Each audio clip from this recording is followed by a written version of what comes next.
Independent Ethics Review Board for the City of Sugar Land on Wednesday, July 3rd at 6 p.m. First item is public comment. Do we have anyone signed up for comment? No. The next item is our workshop review and discussion on proposed revisions to the Code of Ethical Conduct.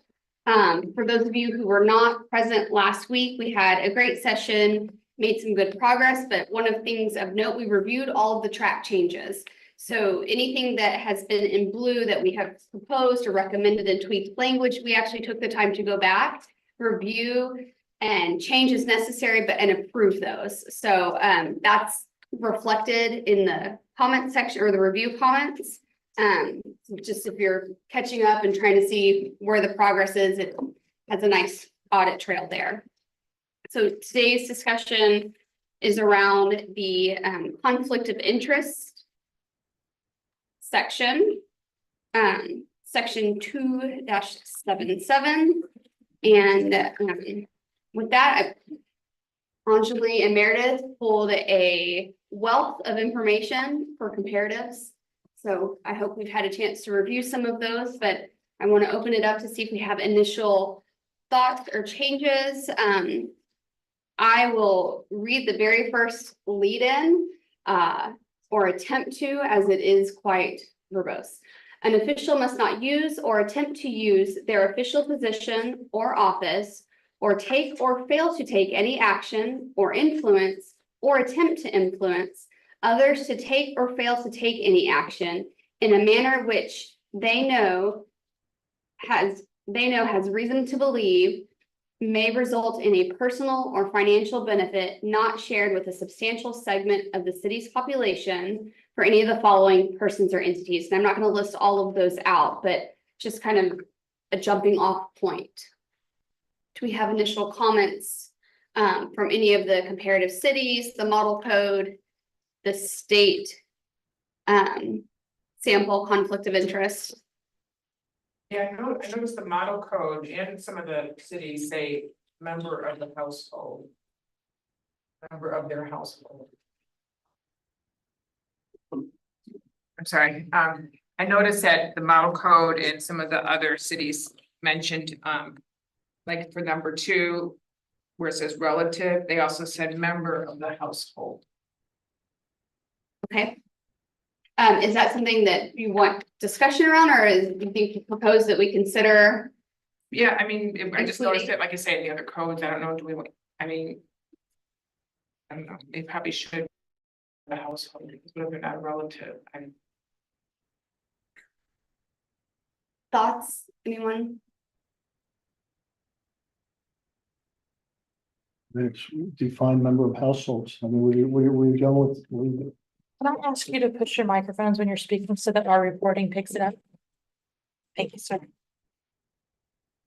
It's on page 11 of 153 under the model code. I saw it there, and then I saw it, and I think it was this. Some of the cities have it too. So it was just it was an observation. the same thing as a family member, or Not necessarily. I don't think that's not necessarily.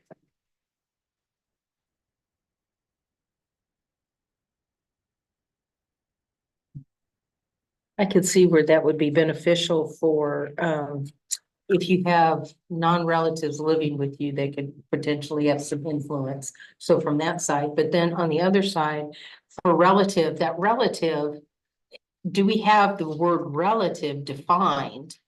We do? Okay, all right, because otherwise that could get really broad too. you've got, again, in the model code, you have in the comments, there are other relationships that should be included in the above list, but cannot due to problems of defining them. And that would go to, members of households. I mean, being, on and on, as far as friends, best friends, long-term friends, former friends. I mean, where do you stop at? Just to answer your question, Chris, the definitions for relative that we have currently says relative means a spouse, domestic partner, child, stepchild, brother, sister, parent, step parent, niece, nephew, aunt, uncle, grandparent, or grandchild of the official. So So Ann's proposal would incorporate other adults of potential influence. Do you recall what other cities had that Yeah. or? I was just Example. looking at it, but the ones that you gave us today, I think I saw it under, I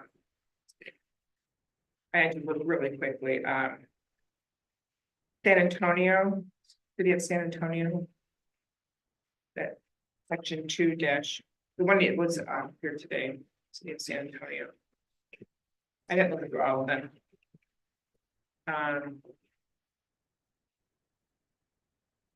Page 19, I believe, if anybody of the 51. San Antonio, when it's listing it and how, Oh, San Marcos has it, city of San Marcos has it. so it's listed out where it has the official or employee, and then it goes into actual relatives and defining it within it, so it's parent, child, etc.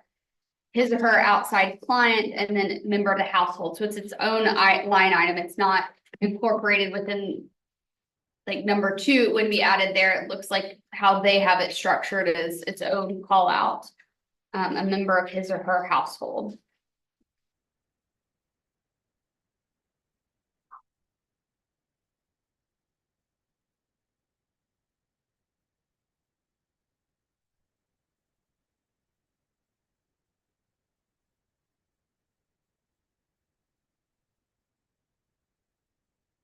City of San Antonio actually gives a reason for including member of household.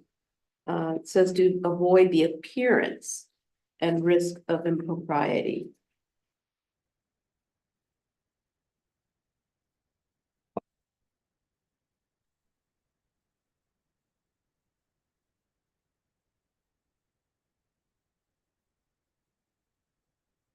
And similarly, I'm just looking how it's structured too. San Marcos is structured the exact same as San Antonio, where it's a separate line item call out.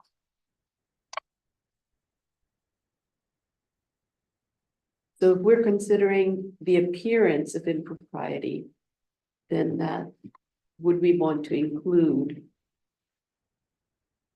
member of the household? Because in San Antonio's case, it says his or her outside client, it's very extensive.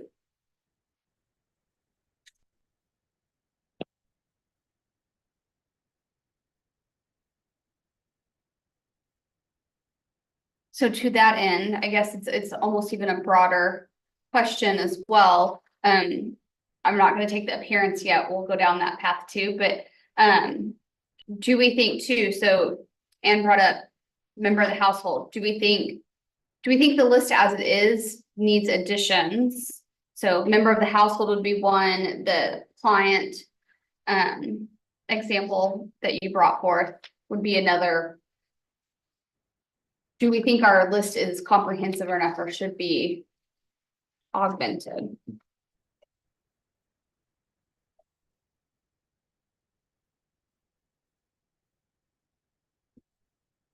We did have a client in A3B.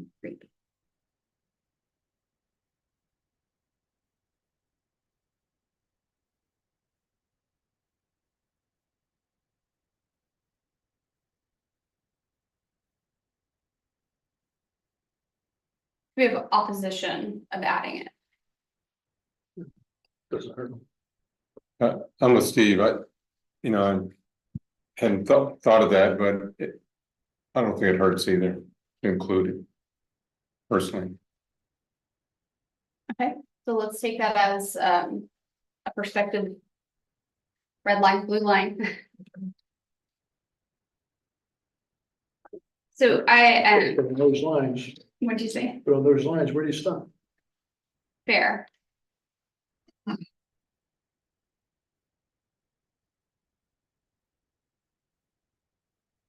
I personally, and I have not worked out in my head a proposed solution, so bear with me.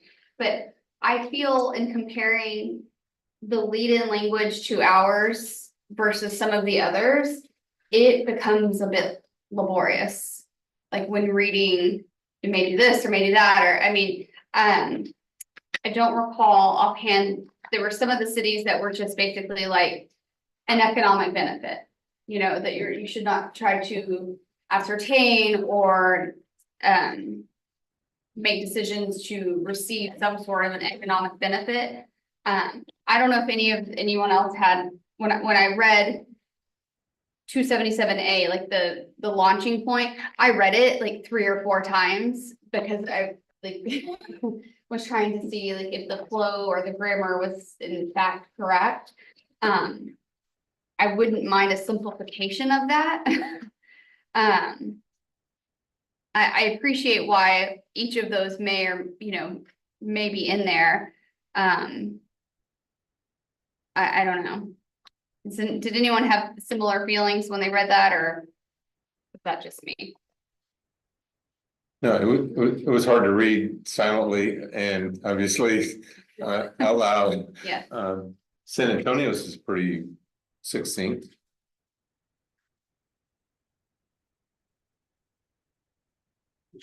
Describe appearance.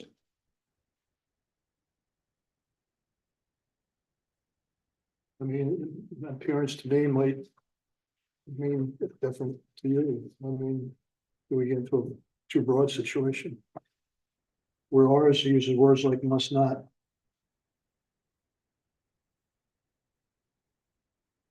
I mean, yeah, it's wording, but I think it's to the point. And there was a few of them, if I recall, that had similar wording as far as the appearance. Yeah, so. It is comprehensive. I just, for me, like to take or fail to take and to influence or attempt to influence, I don't know, Covering all the bases. this is true. This is true, but I also think too, like when you have, if we're looking at it from, and perhaps it's wordy to help alleviate subjectivity if we had like a prospective case, or a complaint rather, case. I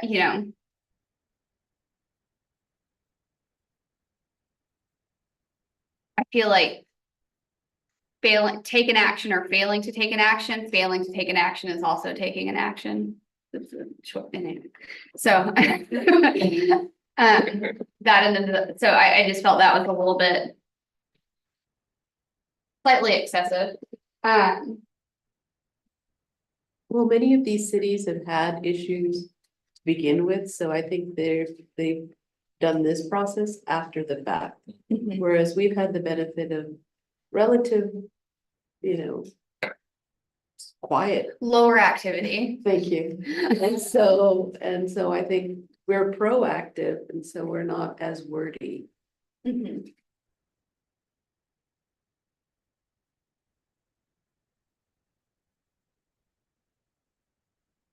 So leave it as stands. I would leave it as stands. I think brevity is. I agree. I live in the state. Okay. I'm open to that. And Meredith, from a legal standpoint or from a experience in this arena, when you've read it, none of it's conflicting, right? I mean, the language itself. The language itself is written by a lawyer. Okay, We get paid by the word. Okay. But this is saying if you do or you don't, so if you should have done something and you didn't, or if you did something but you shouldn't have, Mhm. it's take both sides, and it's a combination, if I best I can remember, was from the model code as well as a few other cities they looked at. It's just a hodgepodge. Okay. Fair, just double check before we move on from that. While we're doing this, I try to make a mental note, like that language is not done, but agreed upon, and so we can move forward. So I just wanted to make sure from your standpoint that we're covered in that arena. Okay. So we'll leave that as stands. We're adding prospectively a member of household regarding I'm going to bring up the amounts. So real property if the official or their spouse, parent, child holds equitable leadership ownership of 2,500. if I recall correctly, I felt that was pretty much. There were some variances, but that was close alignment to all of the other codes we reviewed. Did anybody have any kind of heartburn around that? That dollar amount is by state law. Oh, perfect, even better. Okay. Any other sub A comments, questions, or modifications? I hate to be the, No. I'm sorry to be the one, again, looking at the model code. And some of the cities, if you look at, you get on page 11 of 153, we're missing. I mean, not missing, but we don't have 4C, a substantial debtor or creditor. And we also don't have 5 about the election campaign contribution. I didn't see necessarily the campaign contribution, but I have seen that the other cities have that 4C, a substantial debtor or creditor of theirs or their spouse. So I didn't know. Like Dallas, if you look at Dallas, Dallas has the creditor, the debtor. But they don't have to flip for the person. Do you have the number that you see that within? These pages are numbered. Yeah. I apologize. No, I'm sorry, not the page number, I'm in the model code. Oh, I have 11 of 153, it's in my. I don't know. Okay, so it's not in the 1 through 6. It was in this binder, the one who got this binder. So within the model code where it says, conflict of interest, and then it goes down into a subset, starting with 1, Right, so himself or herself. I didn't know if it was one of those specific. so numbers. 4C is That's perfect, thank you. 4C, yeah, 4C and then 5.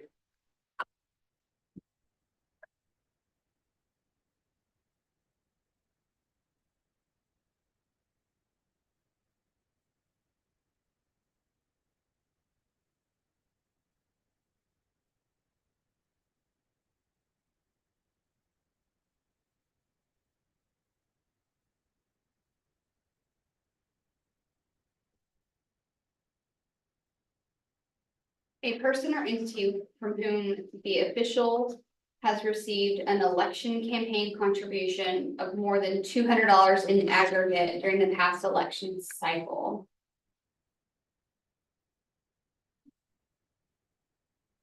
We have something else that speaks to contributions elsewhere. You cannot ask city employee for contributions. That would be section 2-84. An official or candidate may not knowingly request or authorize anyone to else request that any city employee participate or not participate in any political activity, including the making of a campaign contribution. So, but this, I think this section is saying a person or entity from whom the official has received a contribution of greater than $200 aggregate. Would be considered. For an election, received an election campaign contribution of more than. You may also be thinking about section 2-95 campaign activity. Yes. That is exactly. Where does that reside? Give it to the. It's 2-95, page 9 of 14. It does not have a prohibition. This requires you to follow state law and filings. And state law does not outline any specific conflict. No, I mean,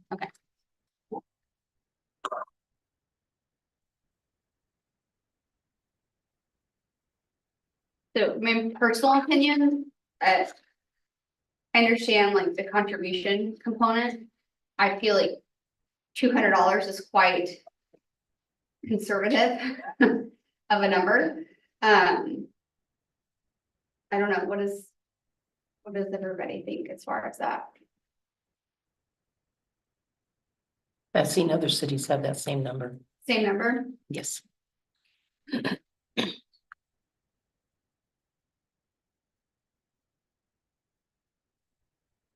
And I've seen elected officials in those cities reject contributions if they were in excess of that.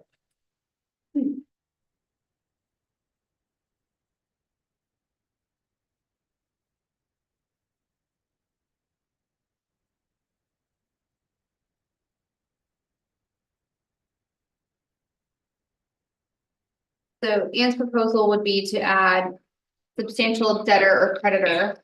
That one, it just seems like, oops, that's the one I see most often in other cities, but yeah, the five, the one about the campaign contributions, I haven't seen it as much.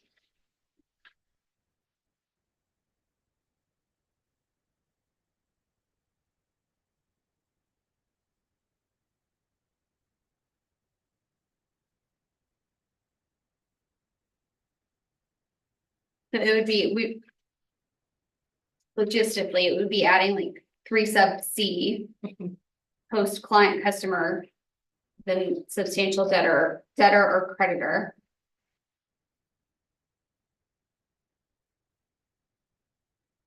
In favor, opposition, adding, I'm in favor of I am definitely in favor of it. okay. And then the contribution as well.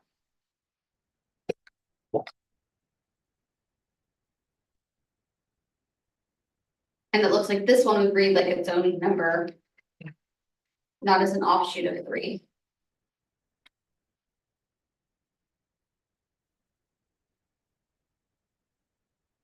I'm with you, $200 is pretty conservative. See an issue.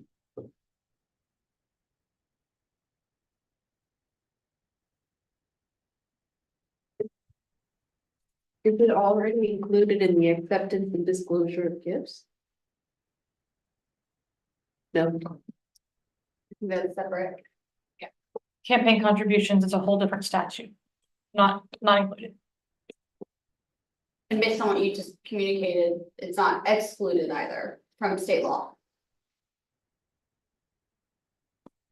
State law requires you to list all campaign contributions, but it does not require you to recuse yourself at certain dollar values. Okay, perfect.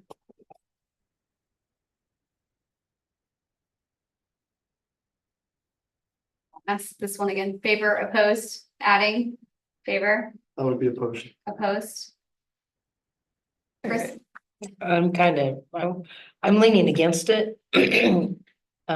Not sure that's necessary.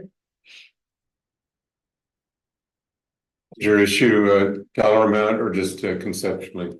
Yeah, conceptually, it's $200, I mean, it's. I mean, if it was I'm $2,000, Yeah, if it was a substantial amount of money, yeah, you want to put it in there, but $200, I mean, it's. that's why I was asking, is your opposition conceptually or is it the dollar amount? The dollar, it's, So should we add something with a different dollar amount? but it states that more than $200, so. so. Conceptually and like theoretically, I'm definitely not opposed to it. I think there's some value there. Administratively is where I get a little bit apprehensive. As far as like tracking and disclosure forms and actually managing that. And so I don't know what the lift would look like from like an administration standpoint, as far as I could, and not having visibility and history into campaign finance and like how many people are, you know, what do the finances look like for candidates? I have no basis, but I can imagine this. Okay, so Ashley will correct me where I step off base, but they are required annually to file a campaign disclosure within so many days of an election, so many days before an election, and so it's a form that's filed, it's on the city's website. So if we make this a rule, it's not hard for us to verify, it's not hard for them to verify.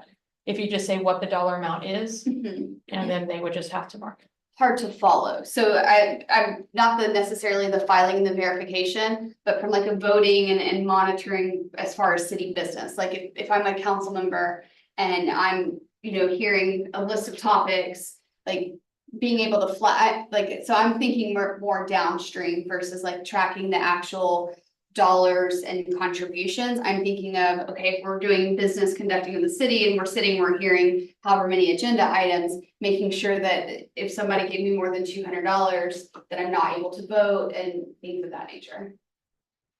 That's more my concern. I mean, conceptually, I definitely, you know, the more ability to avoid conflicts or perceived conflicts even, the better. But it has to also be practical from the ease of administration. Because if you're not able to administer it, then it's hard to hold people accountable to it, and then it's kind of what's the basis of putting it in. So. You know, I don't have the answer to that, and it's more of a question.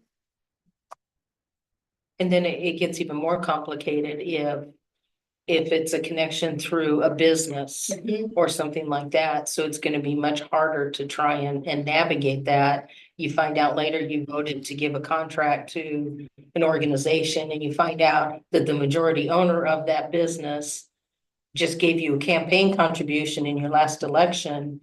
And to your point, it's really hard to be able to track all of that and find out where those conflicts are or not. Okay. Do we want to look at it at a different threshold? Like adding a provision, but a different dollar amount threshold. I like consistency and basis, so when this goes to council and say, okay, well, city of this, city of that, this is where it was derived from, that makes it an easier conversation, whether it's received or not. But at least we have a basis, but at the same time, I don't know. And again, everybody's individual ethics vary, and that's why we have this document, but I don't know how compelling $200 is as far as compelling me to vote in favor in a biased manner.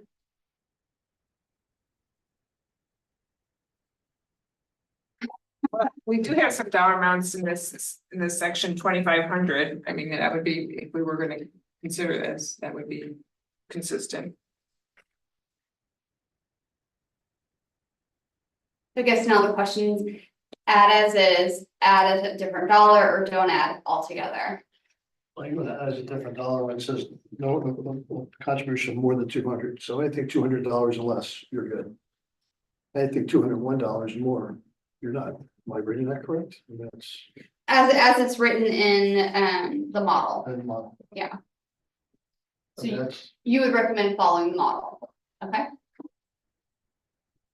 Oh, I thought you were against it. I'm not against it, I'm against removing it. I mean, I'm not, $200. That's what I'm saying, what's $200? I mean, No, I'm in agreement with you. But yeah, it's but that's what the model code has, and I thought, it's the whole money thing. I mean, it's.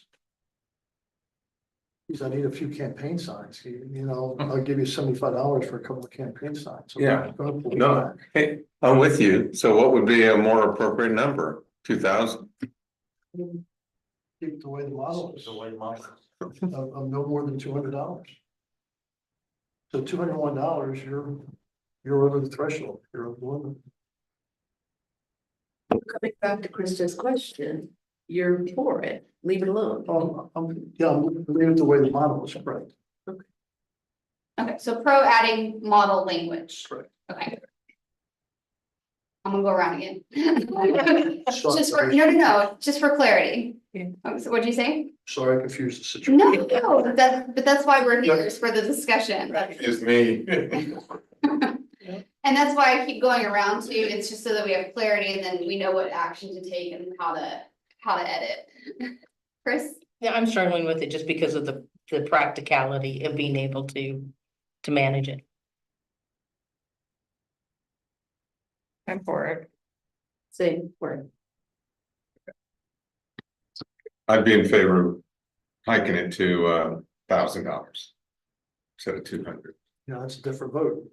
I know, but isn't that what you, Yes. I'm in favor I of gave it. 3 options. I'm in Leave it favor as of is, conceptually. Bring it on as it stands, bring it on with a different threshold, or don't Oh, incorporate. I didn't, okay, I didn't vote the threshold. Yeah, I'd bring it on with a higher threshold. Okay. It would be my better vote.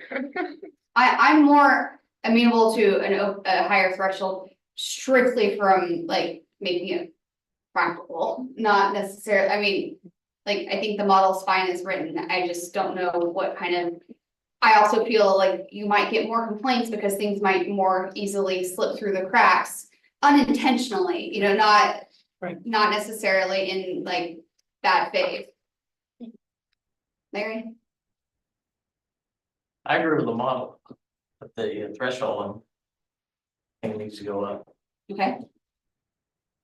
1,000, 2,500. 2,500. I like consistency, so that's where I land, just because we're gonna have to take all of these edits to council to be voted on, and so in my mind, the narrative becomes easier. Okay, it was 2,500 for the real property and for other parts of the code for consistency. And like Steve said, that, you know, 200 could add up. It says in the aggregate. I mean, yeah, that's not a lot of money, you know, and you might not even realize you donated that money over time. But now $2,500 is a lot. Yeah, $2,500 is a lot of money. That's a lot of money. So you just went from $200 to $2,500. To keep even with the fair market value of the property, which is a heck of a lot more, you know, $1 million, $2 million property. $2,500 a lot. That's a Much. pretty significant campaign contribution for cities. Do we know the average contribution?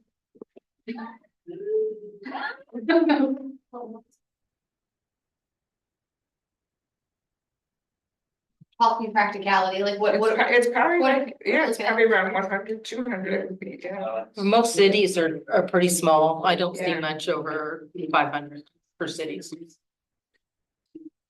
You're not gonna influence anybody over $200. Yeah, that's what I'm You thinking. may influence somebody with $2,500. To me, there's a difference between real property value, 2,500 versus I agree. cash. Yep. Yep. That's why I said 1,000. Talking two different things with the real. okay, or where do we fall on 1,000? Close to 1,000. I'm sticking with. That's fine. Chris, If we're gonna put it in, I say we stick with the 200. okay, I mean. I'm going, I can go either way, about the money part. I'm glad that we're keeping it in. Maybe, I mean, I would go more towards 1,000 and somewhere in the middle between 200 and 200. But I agree with you, the consistency was the rationale for 1,000, you know. just like a basis, Mine was it was 4 figures versus 3 figures. bumping it to the next threshold of. I mean, that was my rationale, whether that's good rationale or not, but that was my rationale. So why don't we have it drafted in as the language of the code states? Put a brace or bracket around the dollar amount. And maybe we have some more data around what we see on an average basis and we can make an informed opinion then. Sure. So that way we can already get the red line of the model code language incorporated. We're in a group, room's in agreement with that. And we just kind of have that call out as to, once we have a little more understanding of campaign finance within the city of Sugar Land and kind of what those numbers look like on average on a per person basis. Then we can have a better informed dollar amount. That's fair. Oh, we already have it. Here we go. It's online. It's on the city secretary's webpage, that's where I found it.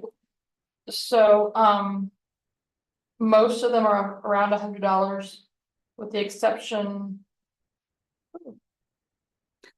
oh, that's an expenditure. Some of them are 500 and 750. What I thought was a donation. Was actually an expenditure. So bulk 100, some sporadic 500. Depending on when it was, yeah, closer to the election, the more money they were getting, obviously. So $1,000 donor would be remembered You're not, you ran. Oh, yeah. Oh, yeah. Definitely. Pop it up. if everybody's giving 100. Right. Get 1,000. Yeah. We're already doubling everybody else by going to 200. I see. Some of these are loans to themselves. So that would make a difference too.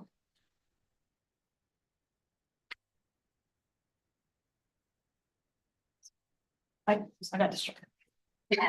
So did you want a dollar amount or did you want me to bracket it and come back next week? Just with so we copies? bracket it so that we can just have a little bit more analysis, because that way you could look at, and sorry to put some action on here. But if we could look at like mode and median, like not robust analytics, but just a little bit like the most common contribution is X dollar, but the average contribution is this, and that way we can understand and make it informed. It sounds like the model code might still be fine as is based on, How far back would you like us to you know, go? like a year, 2 years tops. Like I just Well, like, not everybody's gonna, so we're 3 years cycle now. whatever your recommendation is, I feel like that would be. 3 years. For everybody who's currently serving, you know, whatever the. We'll go back 5 or 6 years. That should take up 2 for each person, each 2 cycles for each. Okay, that makes sense.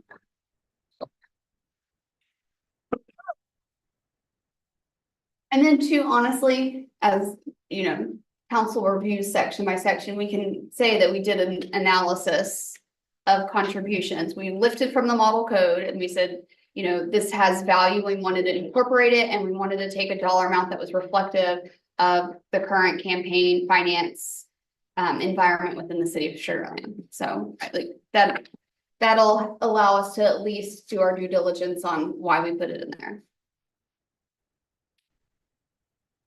Okay.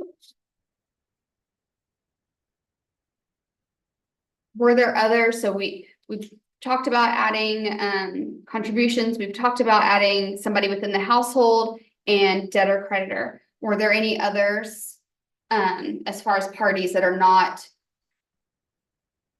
incorporated within 1 through 7?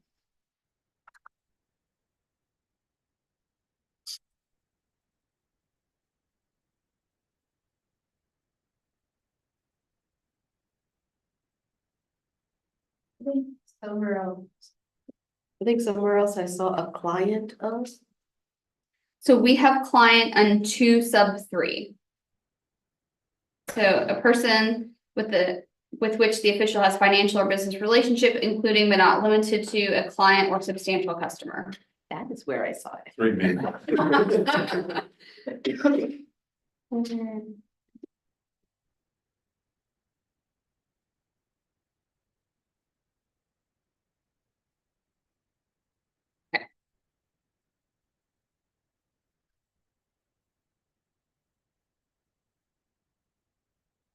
Okay, so now we move, if everyone's ready, now we move to the conflict disclosure statement. Section B. Any initial observations?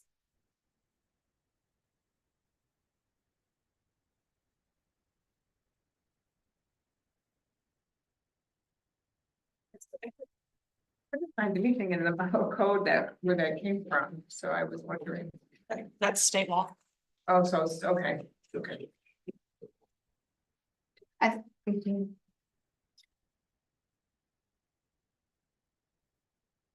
I saw that was the 5 PM on the 7th business day. That was a direct lift, yes. You want to look at 176.003. Thank you.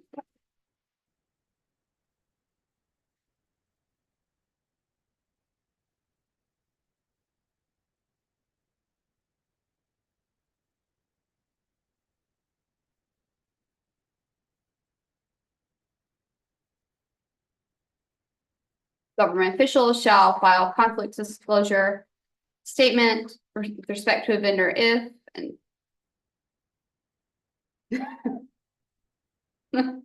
list of scenarios.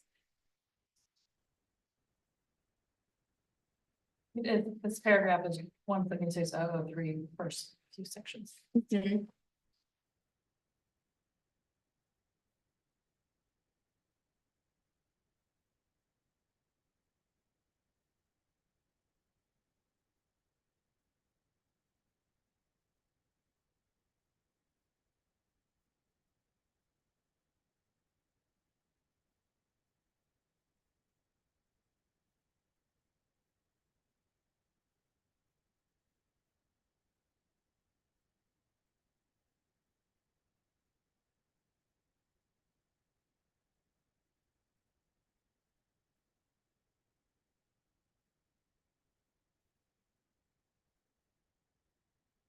I saw it was consistent. I It's don't have a, It's verbatim. Yeah.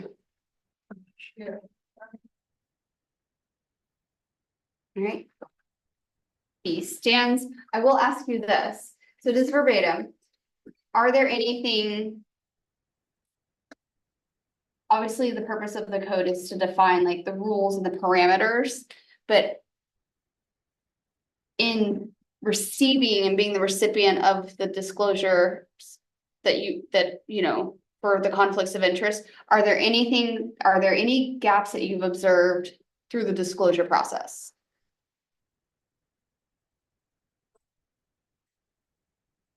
So I just wanna, we wanna keep it consistent with state law, but we do also have the opportunity when we're looking in this section, if there are any noted holes or gaps within the disclosure process that need to be called out within the code itself.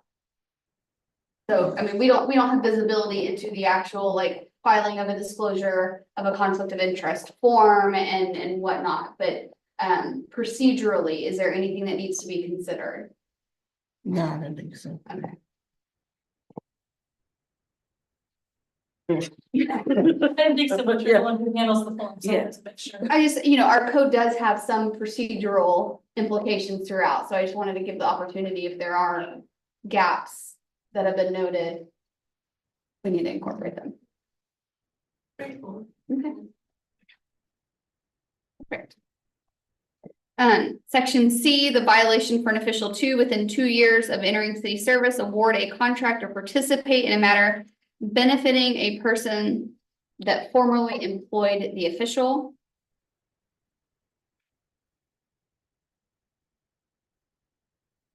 Comments, concerns?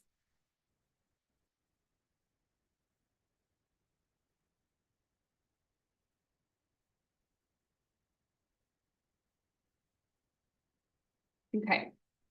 As a generic question. Or comment, and I don't know, help me as far as where it would be addressed within the document, because I do feel like we've had many discussion kind of alluding to this, but I did note that, there were some cities, one of them being San Antonio, that talked about, impending matters. So we talk about, active conflict of interest, but they were talking about if an a city official shall not acquire an interest in or be affected by. So versus, an actual conflict that exists versus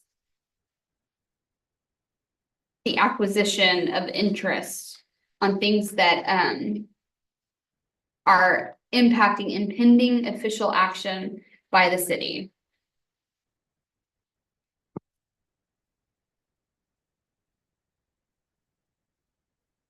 And I don't know if that also goes into like the recusal section that we looked at before about, stepping out and not voting.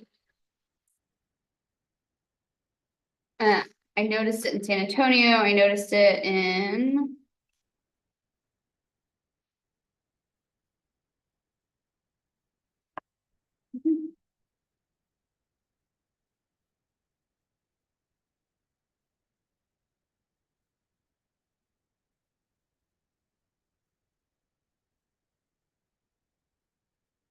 It may already be covered with how our language exists as it is, because it's shall not or must not use or attempt to use it to influence or to receive the benefit. Does section 280, council member prohibited from doing business with the city? Does that kind of address some of your concerns? I think that, because I feel like I've seen it throughout, that it was already peppered in here in some capacity, I just didn't recall where. You might also look at 279E. Yes. Yes, where we talked about like the sporadic. An official should not begin employment or an activity or relationship that could reasonably be expected to require more than sporadic abstention. Yeah, I think that's where I was recall, because I remember it about like abstaining from voting. So I actually do think that's the one that I recalled it. Because I noticed that some of them were talking about like prospective relationships or impending business, like things that have not been effectuated as of yet. But to actually avoid that path, you know, versus like incurring the conflict and then you go down a path, okay, I need to disclose the conflict and now I have to not vote, that you should actually avoid. Thank you. So, but I do think in my opinion, it is covered in 279. E, because it said the official should not begin employment or activity or relationship. And so I think those three in and of itself cover that prospective conflict.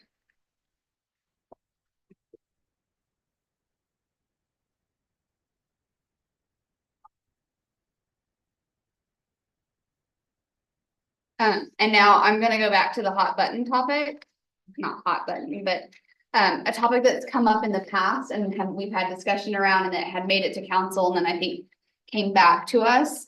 Because I want to make sure that your point was discussed and we haven't gone back to it about the appearance of impropriety.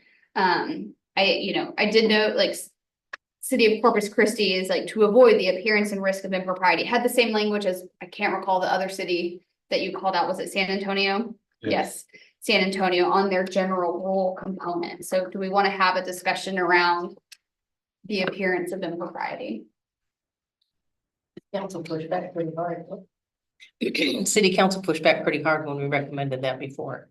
And I think it goes back to where's that line? It is standard legal language though, right? Maybe not legal, but there's language I've seen elsewhere that's pretty common that terminology is used. It's pretty common. Yeah. In ethics, in the state bar and the ABA model rules for attorneys. Don't do this if it like smells bad. Don't do this, if it appears or it reasonably could appear.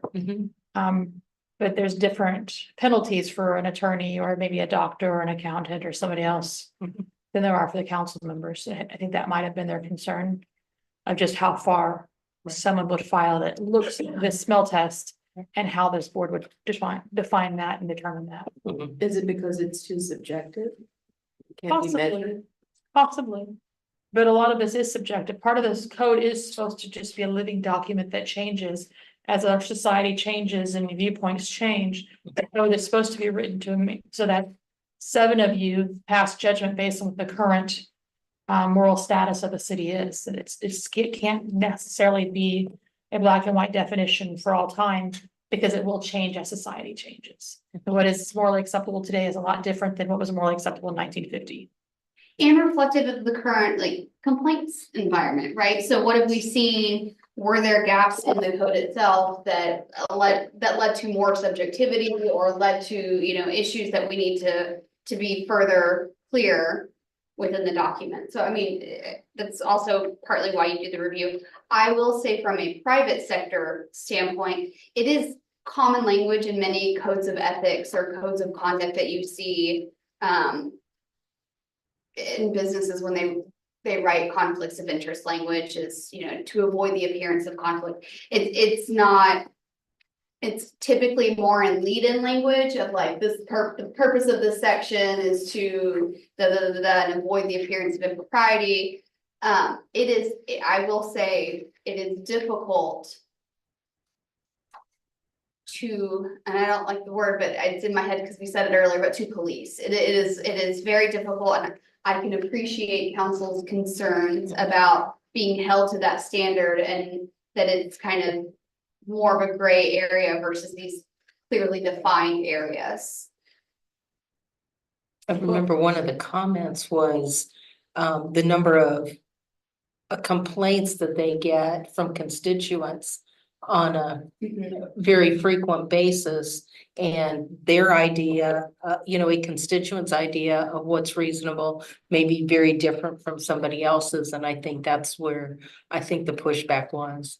And the difference from my statement as far as like what we see in a code of ethics from a private sector, they're not subjective to public hearings, right? As well. So that is also different here, whereas a confidential investigation may occur with some sort of a complaint from a code of ethics. Here, this is all done in the public arena and it's a public hearing, so it's also, you know, that factors into it as well as soon as a complaint is sworn and signed and meets the criteria, it's automatically for public consumption, and that does not exist readily in the private sector. So that is a difference there as far as appearance of impropriety versus more clearly defined parameters. So our question here is to leave it alone as it is or make changes? I think it's inclusive, and I think we should just leave it as is.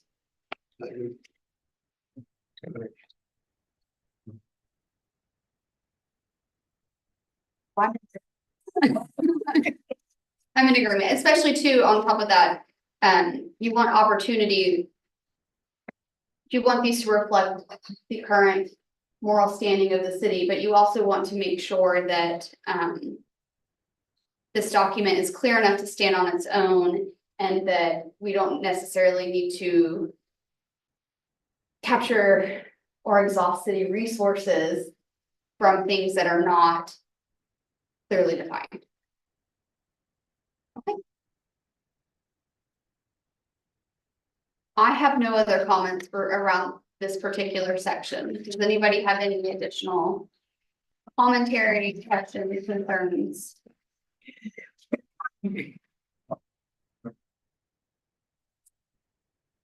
Right, so what I would like to do very quickly in the very few minutes that we have left, I want to look for our gaps. So we've taken a lot of the big chunks of the code itself.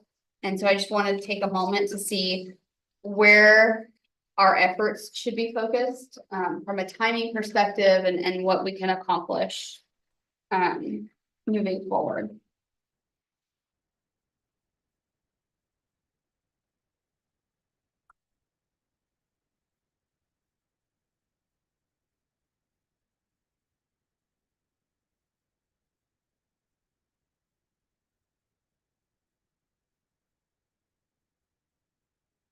So have we not looked at Meredith, the council member prohibited from doing business with the city? My record showed you have not. Okay. And then I'm sure you have looked at everything up until 2-87. Agreed. But not inclusive. Have we looked at 287? No, ma'am. Okay.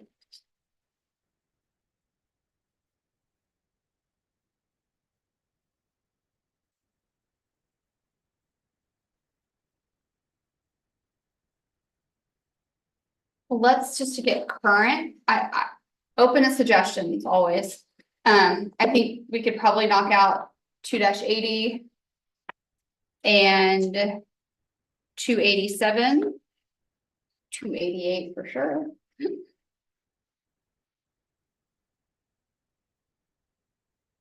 And then do we want to try to include procurement or no? Procurement's gonna be very easy. Then let's do that as well. She's talking Because 287 or 280, 287? I have 280, 287, 294. 288. Yes, thank you. I missed a box. We do. Because if I'm not mistaken, that's going to get us all the way through the code requirements part and into the procedures.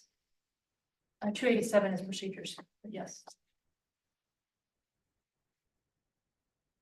Oh, I'm sorry, no, it's not. I was like, I was confused with that. 296 is where the complaint begins. Fields on campaign activity. 295. We've looked at that.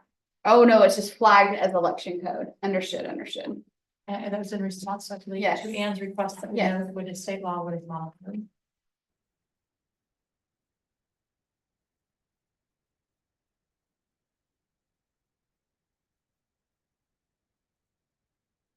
Do we think we can get that too, or no?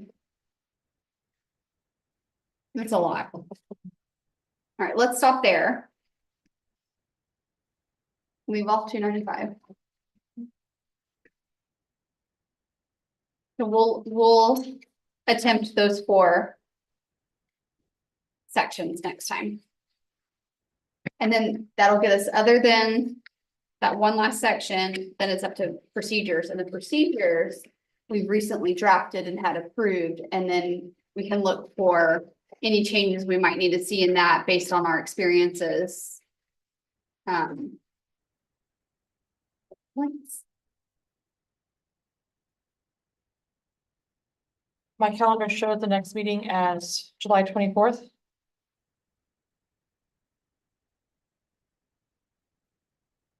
I would have to be remote for that one. I could join online.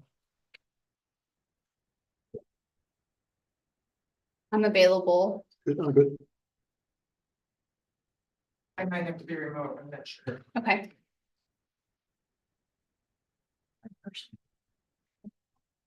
Yes.